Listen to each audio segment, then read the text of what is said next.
కంప్యూటర్నే కనిపెట్టిన చంద్రబాబు టీటీడీని ఎందుకు కంట్రోల్లో పెట్టలేదు అని క్వశ్చన్ చేస్తున్నారు కామ్రేడ్లు.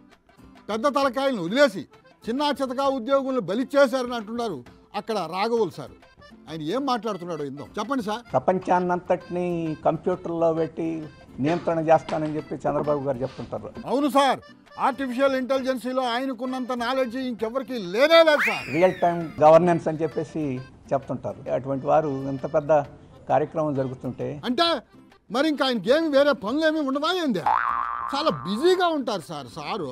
దీని మీద స్పష్టంగా ఎవరి బాధ్యత ఎంతో స్పష్టంగా తేలేదానికి ఒక స్వతంత్రమైన విచారణ చేయించాలని చెప్పేసి కోరుతున్నాం.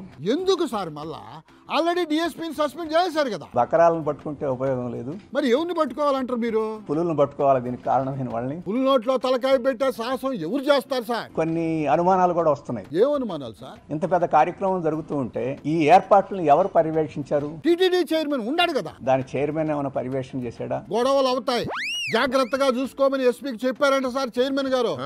ఇంకేం చేస్తాడు సార్ ఆయన?